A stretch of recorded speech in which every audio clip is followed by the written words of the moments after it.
She dazzled audiences in Hollywood's golden age and later became actual royalty. Yet Grace Kelly's serene smile may have hidden a world of contradictions. From her Oscar winning performances to her extravagant royal wedding, she embodied elegance in every photograph and interview. But rumors persisted that this refined princess carried more secrets than anyone imagined. Today, we're uncovering the hidden facets of Grace Kelly's life, beyond the fairy tale stories and timeless glamour, to reveal the complexities that made her a legend. Born in Philadelphia on November 12, 1929, Grace Patricia Kelly entered a family of influence and ambition. Her father, John B. Kelly, was a triple Olympic gold medalist in rowing who parlayed his fame into a thriving construction business. He was an Irish American success story, wealthy, athletic, and determined to make a mark in politics. Her mother, Margaret Majer, came from German heritage and worked as a model and coach for women's athletic teams at the University of Pennsylvania.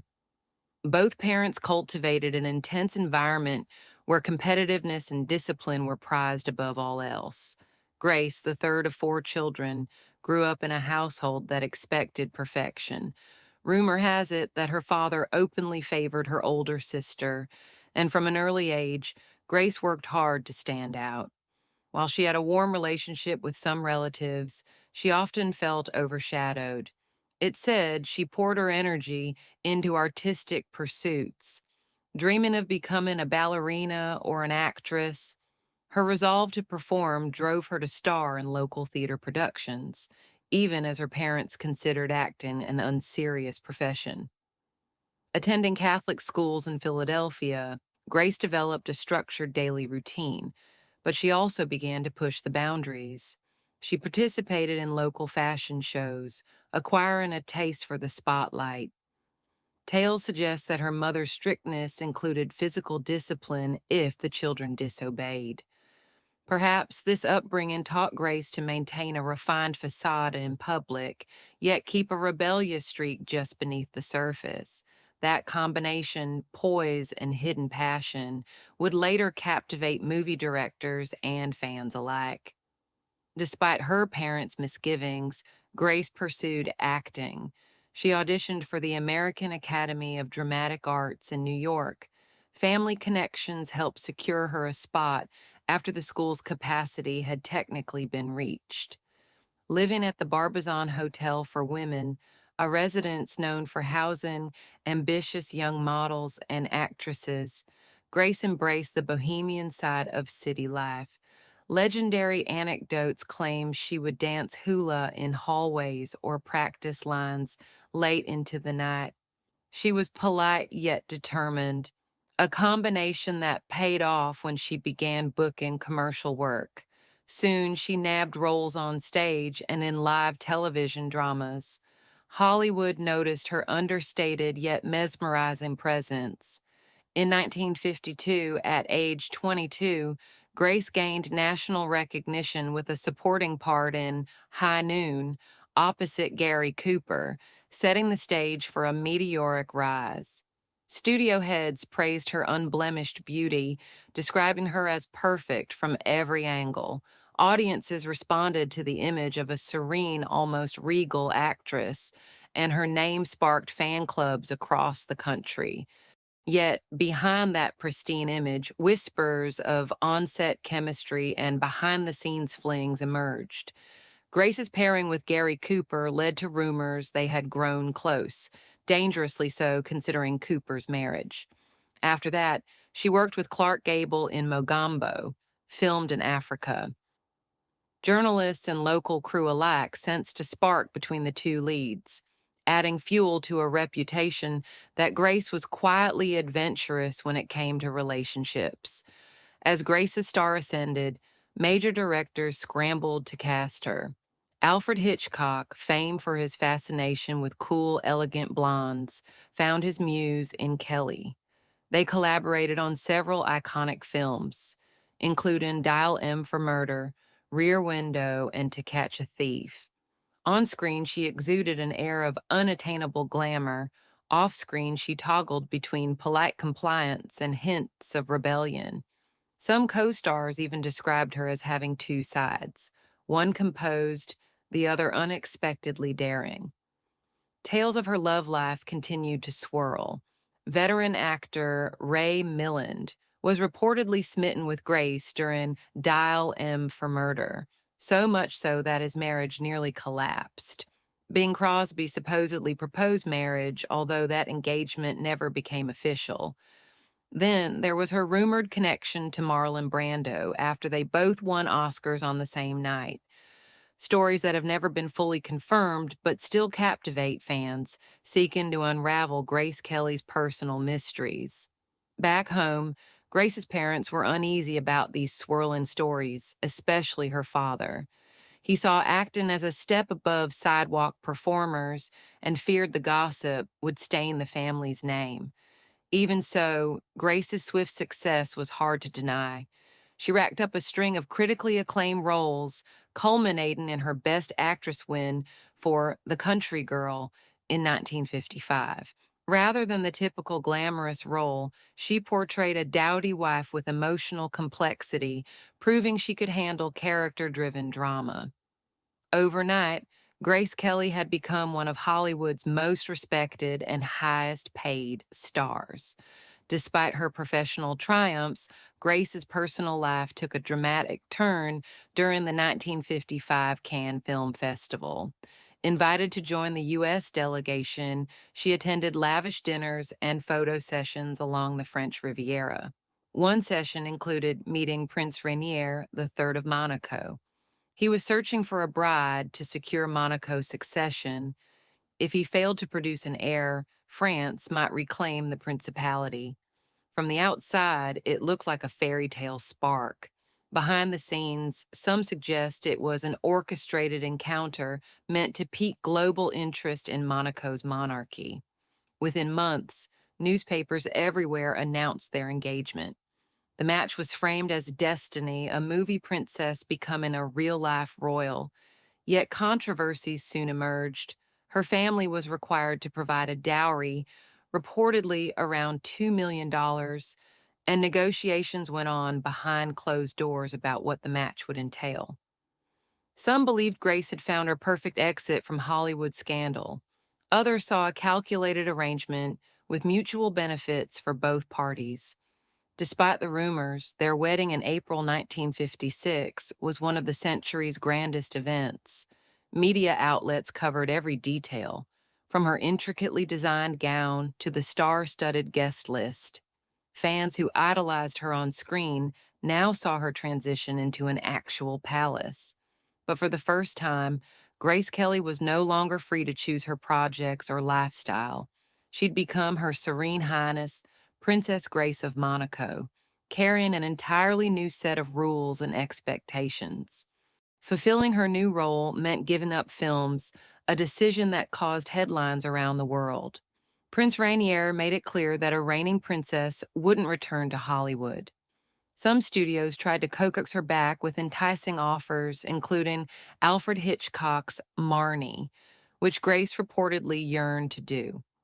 Ultimately, palace obligations prevailed, and her acting career ended with high society in 1956.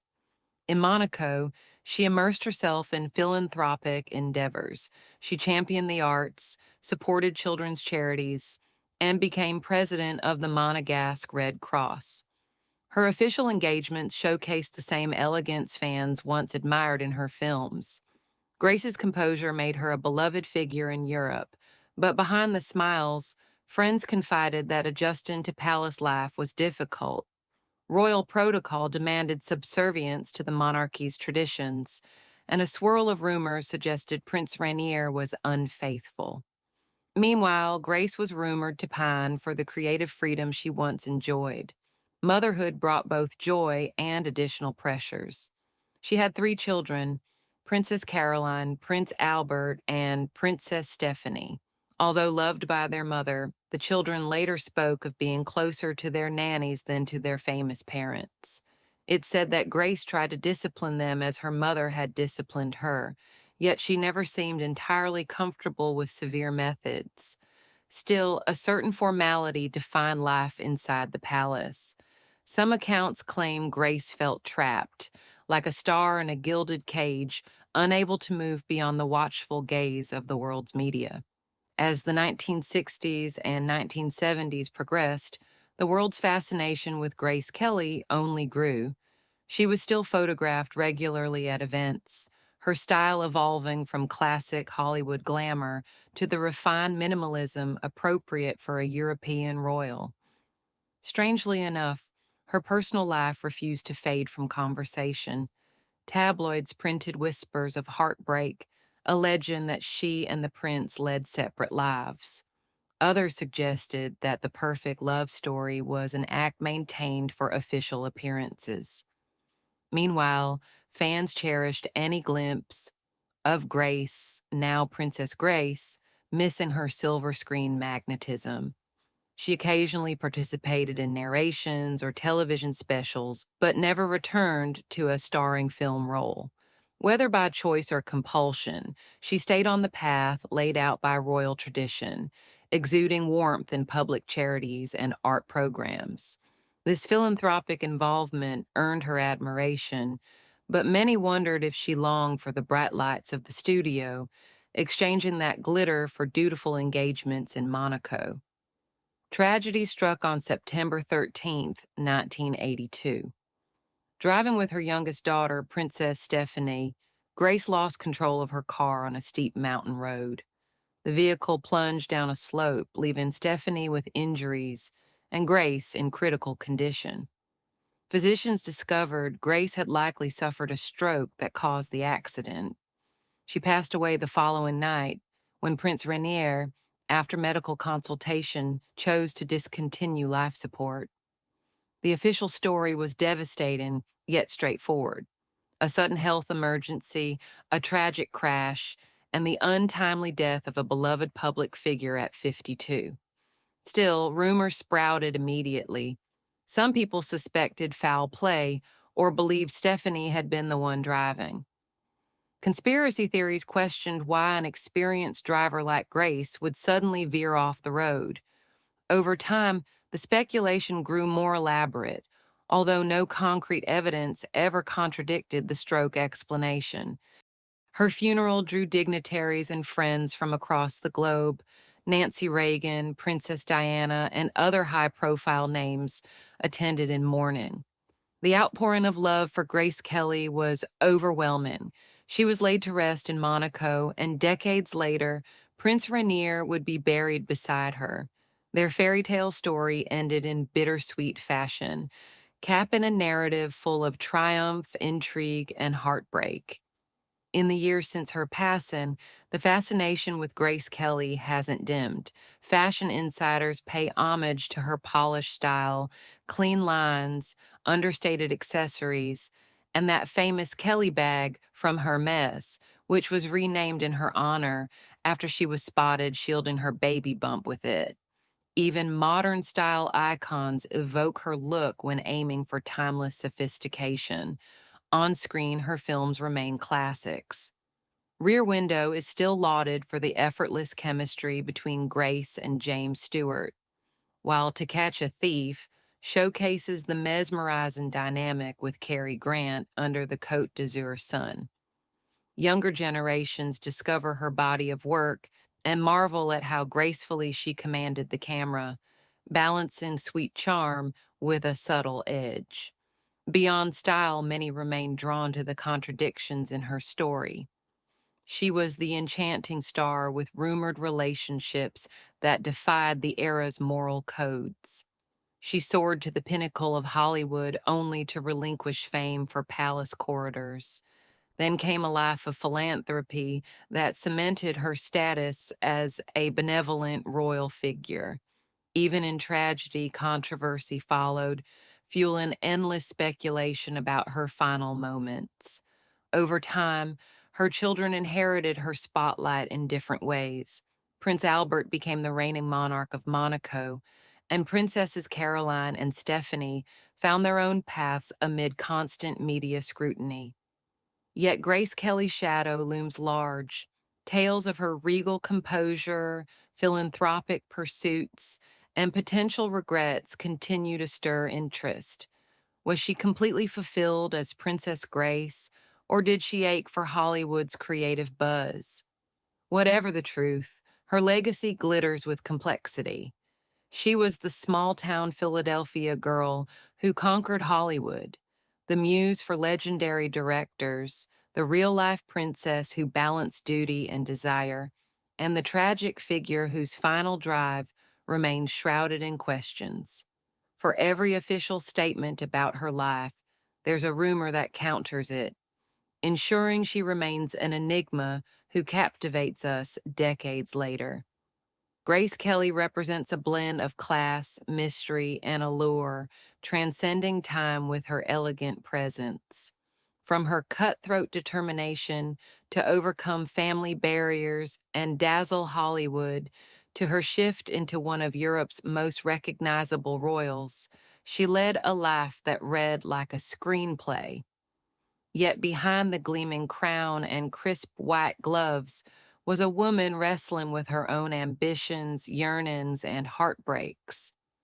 In the end, her luminous legacy reminds us that even the most graceful stars have shadows lurking behind their light.